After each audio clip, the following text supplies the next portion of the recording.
my dad used to say, Chanel, why do you want to go into HR? They're not human and they're not resourceful. And so um, I kind of steered away from HR, even though I kind of always had an interest in it. And so when I finally made the jump, I thought, you know what? I'm going to definitely make sure that I'm human and I'm resourceful. And, it's interesting because even though he said that, my dad was an entrepreneur and he always knew the importance of having the right team around him. And that's really why I decided to stick with HR, which is when you have the right people around you, there's nothing you can't achieve. And so, really, what I love about my job is helping business leaders and also helping people achieve their aspiration and having impact. So that's what really gives me purpose and passion about the role. We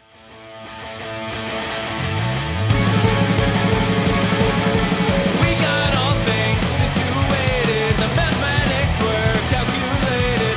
I feel wasted and I feel jaded. The process here is so complicated. 2 steps forward and 3 steps back.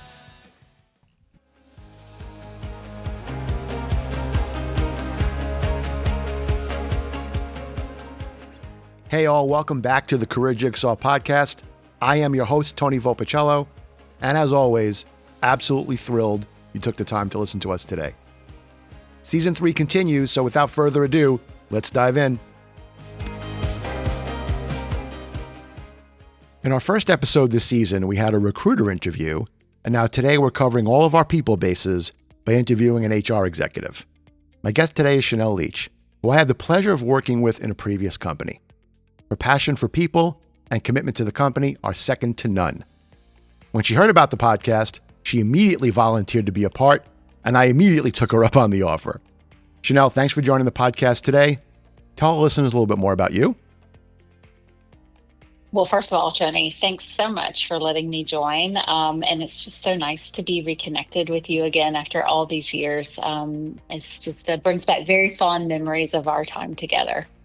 So a little bit about me. My name is Chanel Leitch. I am currently based in Basel, Switzerland, but originally from the United States. And I am the head of HR for the operations business of Novartis, which is a pharmaceutical company. I have been in Basel for about a year, but this is my second time around. I was here for 5 years before and also 3 years in Japan. So I have in total been out of the States for more than 8 years, which is kind of hard to believe. So my husband and I live here together, and we really love living in Europe and traveling around the world, and super happy to talk more about that at some point. But yeah, that's a little bit about me. Oh, that sounds great. I can't wait to hear more about going from banking to pharmaceuticals. So anxious to dive in. There's 3 topics I want to cover today. First, a little bit of your career path, the choices you made, the smart ones, the not so smart ones. I think it's always great for our listeners to hear just how people got to where they are now. Your perspective on employees as an HR exec, and then a career in HR. So let's dive right in. Can you talk a little bit about your career path, why you chose it, and how it led you to a career in HR? Great question. Actually, I didn't pick it. So I really started my career. First, I thought I wanted to be a lawyer, and I started by interning at a law firm, quickly decided that that was not for me. And at the time I was in college, changed my degree and thought, hey, what am I really good at? I think I'm pretty good at math. Let me give that a shot. So I actually got my undergraduate degree in finance and banking and started my career at Bank of America Merrill Lynch in finance. And I started in what was a management development program in finance. After a couple of years in that role, I really thought, something is just not quite jiving or clicking with me. I don't feel like this is something I'm really passionate about. I really need the human connection. And lucky for me, Bank of America was such a great and is such a great organization and company that when I expressed my interest to jump from being in a management development program to managing a management development program, they let me do it with zero experience. I don't know what they were thinking. But that's really how I made the jump into HR. And it's not like I hadn't thought about HR before. My dad used to say, Chanel, why do you want to go into HR? They're not human and they're not resourceful. And so um, I kind of steered away from HR, even though I kind of always had an interest in it. And so when I finally made the jump, I thought, you know what? I'm going to definitely make sure that I'm human and I'm resourceful. And, it's interesting because even though he said that, my dad was an entrepreneur and he always knew the importance of having the right team around him. And that's really why I decided to stick with HR, which is when you have the right people around you, there's nothing you can't achieve. And so, really, what I love about my job is helping business leaders and also helping people achieve their aspiration and having impact. So that's what really gives me purpose and passion about the role. Well, great way to open. And I think you keep the streak alive. Every single guest I've had on, what they thought they were going to be when they grew up versus what they eventually led to in their careers has been completely different every time. So it's so funny. And that's why I want to share these career path journeys with everyone, because it's okay early on to not know exactly what you want to be when you grow up. And it's okay to think you're going to go one route and then go another route, as most of us, if not all of us, at least on the podcast so far, have experienced. All right, let's talk about this very unique perspective that you have. You mentioned it in your opening comments. You started in the US and uniquely you traveled to Japan and now Switzerland, switching companies. So can you share more about that move and any advice you have for our listeners? Sure.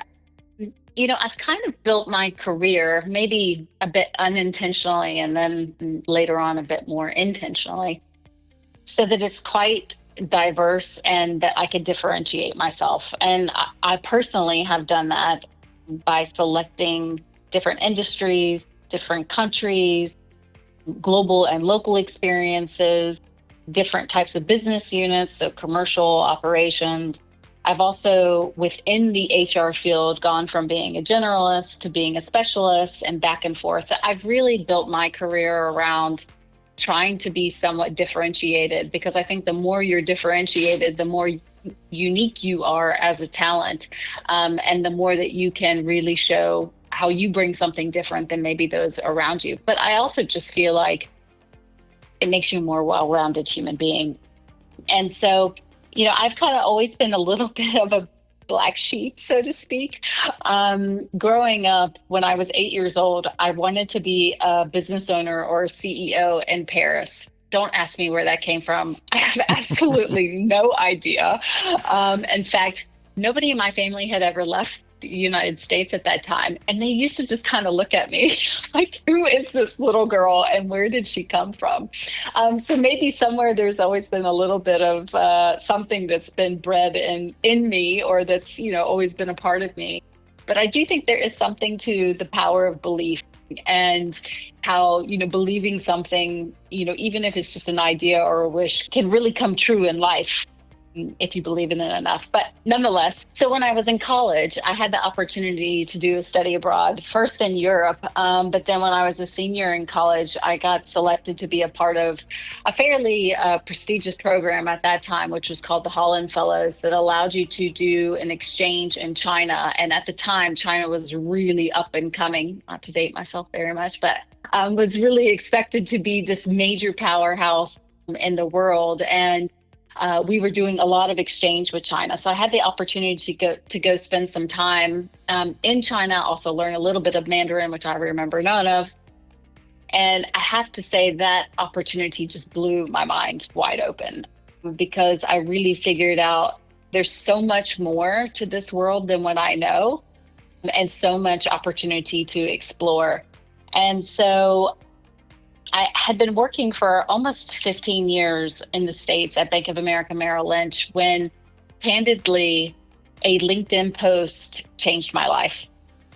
So I had been getting my master's degree in HR because Remember, as I told you, I only had a bachelor's in finance and thought, hey, I need to go back and learn more about my field. So I went and got a master's while I was working. And it just so happened I made a LinkedIn post about, hey, finally, after 3 years of working and going to school, I've got my master's degree. And somebody reached out to me that I had worked with at Bank of America and said, hey, do you still have an interest in moving internationally? And do you remember telling me that? And I was like, no, I don't remember telling you that. But yeah, that sounds like me. And for sure, I still have an interest. And then that led to me joining Novartis in Basel. And I will say that one of probably the best lessons I've had in my career has been to take big risks. I didn't know anybody when moving to Switzerland. I had never lived out of the States before. I'd never worked in the pharma industry. I had never been in a global organization and I didn't speak the language. So my husband quit his job after 20 years and we really took the biggest risk one can take. And we moved and we went all in, and it was the best decision we ever made. And we've done that multiple times throughout my career, whether it was going to Japan, coming back, just taking lots of different risk. And so the great thing is that I've learned is one, just how beautiful the world is and the people in it. But it has totally reshaped me as a leader, as a human being, and as an HR professional to be adaptable, to listen, to try to understand different ways of doing things, not just my way. And these experiences have really totally shaped me as a leader and how I help encourage others to think about their career. So I think as long as you're focusing on experiences and not necessarily roles, your career path can be as big or as broad as you want it to be. You shared so many great takeaways, and I love what you said about diversifying your experience, exploring opportunities, the somewhat power in LinkedIn that some of us take for granted. And then you wrapped up with the risk-taking piece, which, again, I think is just so beneficial for our audience and an eye-opener.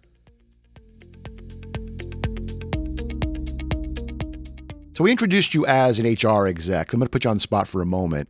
I have a two-part question here. First, tell us a little bit about what that means. What is your role as an HR exec? And then secondly, is there anything that would surprise our audience about your job?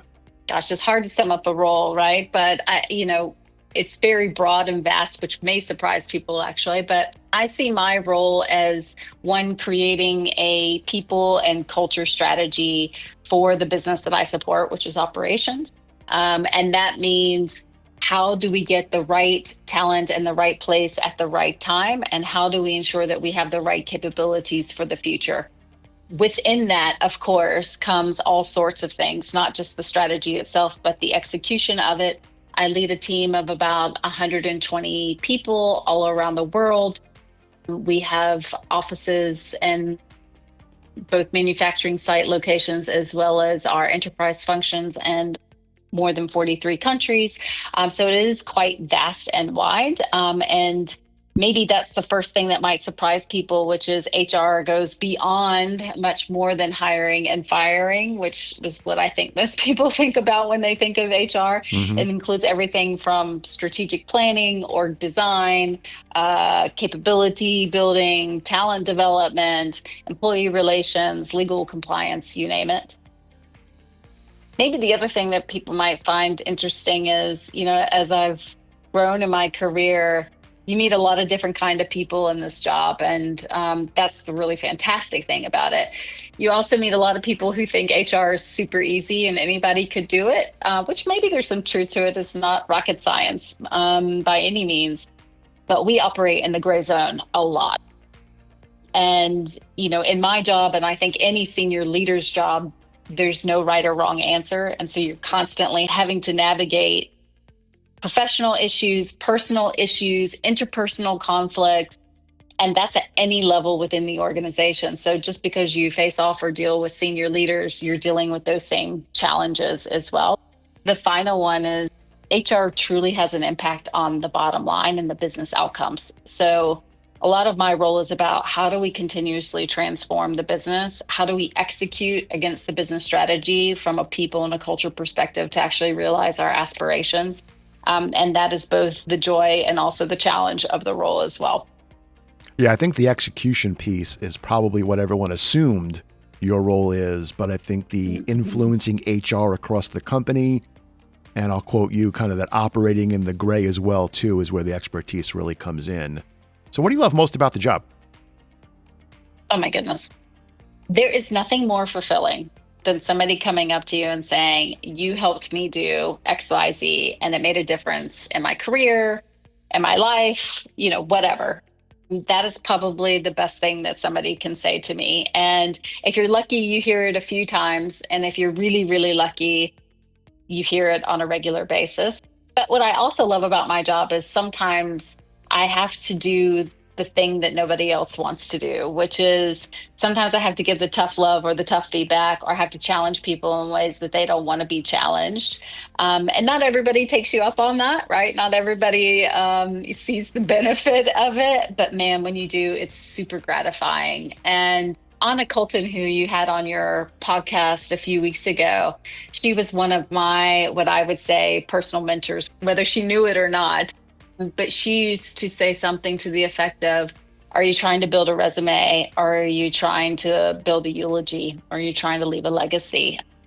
And so for me, the people aspect is what I just love most about this job. And I'm super humble and honored to get to do it every day and to be a part of people's lives, but also help them to achieve their dreams and aspirations. Music to my ears. The helping people piece was always what gravitated me toward certain roles. I love what you said about the challenging piece too. It isn't just about making people better or maybe seeing the end result, but having a tougher conversation with them to get them to think differently. And you rounded it out with that aspiration of leaving a legacy, which I think is pretty cool. So thank you for sharing that.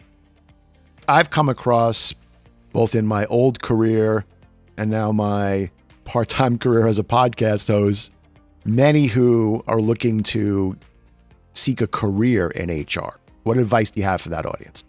Well, first and foremost, I think the question is knowing your why. Why do you want a career in HR? And are you able to articulate that to people, right? And sometimes I think people get very, very basic with their answers, or maybe it doesn't come across as very authentic as to why you want to do something. So I think people really want to see, have you truly thought about this? And is it about you, or is it about a bigger impact? And I think when you're early in your career, maybe you don't know, right? So I also think it's exploring why you're even interested in the first place. But second is, you can start to build HR experiences and capabilities, even if you're not an HR. Just like I shared, I was a part of a finance management development program. How I collaborated with my peers, how I got involved in the program itself, and taking on leadership roles in the program, or helping to develop new processes within the program, or volunteering. I mean, you can do those sorts of things in any kind of job you're in, even if you're not in HR today. And then, of course, finally, it's about your network. Who do you know? How are you asking people to help to connect you to people you don't know? Who's in the industry? I find most people have no problem talking about themselves or sharing about, what they've learned, their career. And so just a genuine curiosity to learn from people in the industry and making connections most often is not that hard to do if you put the energy and the effort into it. Great advice, that very first question, why HR? And I think your answers prior opened eyes in terms of what the role and responsibilities really are, because it is so much more than just hire and fire. There's influencing policy, procedure, the people piece as well too. So I think just taking that step back, asking yourself, why do you really want a career in HR, is a great place to start. All right, let's talk a bit more about employees and prospective employees. There's really three groups out there to talk to. There's candidates, there's new employees to a company, and then there's the existing employee base. So what would you say are the most important skills or traits every professional should develop to advance their career? Well, you can never go wrong with the soft side, right? I mean, the reality is that the functional skills are often not easy to develop. but you get them by on the job learning, right? And you can develop functional skills by going to a training. You can develop functional skills by taking on a particular role or project or responsibility. And that is absolutely important. But I think the soft skills or the leadership skills are the things that can make you a viable candidate across multiple career paths, multiple functions, multiple industries and companies. And so investing in that and being able to talk about how you're constantly growing, constantly investing in yourself, constantly wanting to improve and develop.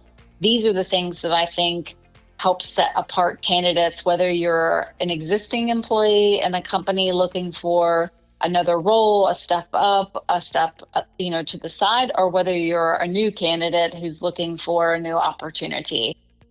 So I think that is definitely one that I highly recommend, that people are constantly thinking about how are they continuing to grow both their technical and their leadership skills for the future. Yeah, I couldn't agree more. I think the functional skills are, for the most part, teachable, but those soft skills around leadership, being a great team player, the things that really separate applicants and employees can clearly make the difference. So let's kind of flip the coin a bit on that question. And what do you see as the common mistakes that job seekers out there make, either during the application process or the interview process, and how can they avoid them?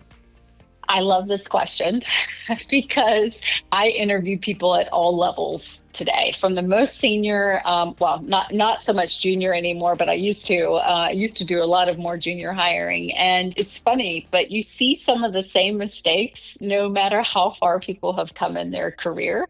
And you can call them mistakes. You can also just call them oversights. But I think the first one, and probably the most important, because most likely, if you're having a first interview, it's probably more times than not going to be somebody in HR. And not talking to HR like a human being, or trying to build a relationship with them, or only seeing them as an entry or a door to who you really want to talk to, is like mistake number one. And we're humans too, and I think taking the time to build rapport with the first person that you're talking to is so important in order to get to the second person that you're going to talk to as a part of the interview. And I've seen people who either just have no interest at all in having a conversation, because they think HR isn't important, or they try to control the interview and be the one who's, taking control of the time, the questions, etc. And all of these just create a bad first impression. And the reality is that first impressions are made within the first 3 to 7 seconds of meeting someone. And it's really hard to overcome a bad first impression. So that would definitely be my number one.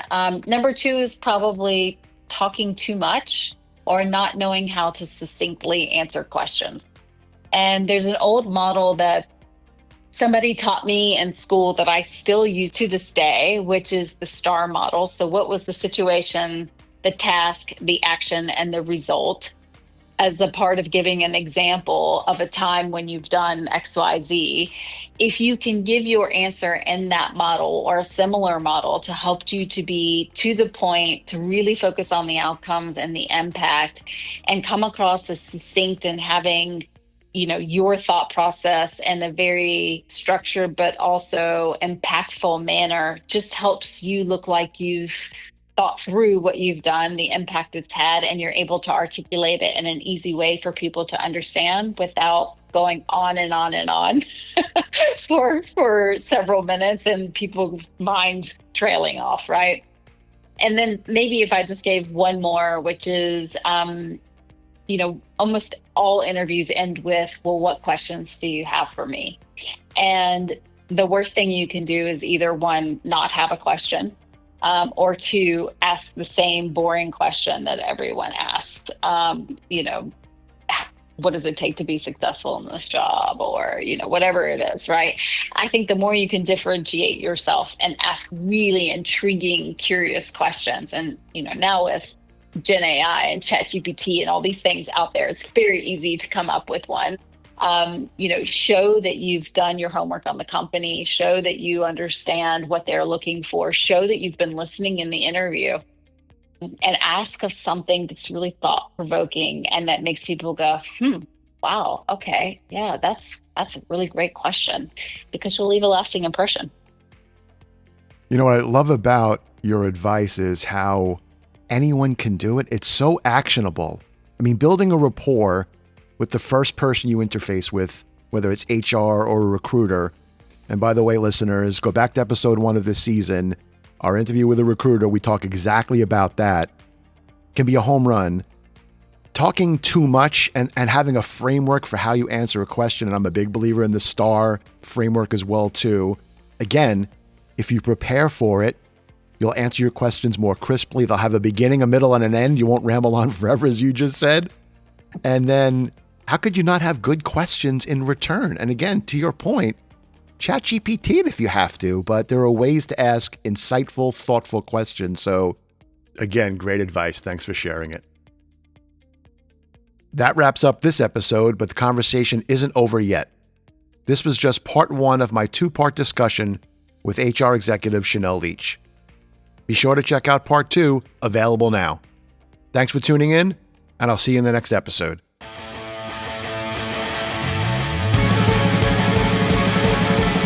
got all things situated. The mathematics were calculated. I feel wasted and I feel jaded. The processing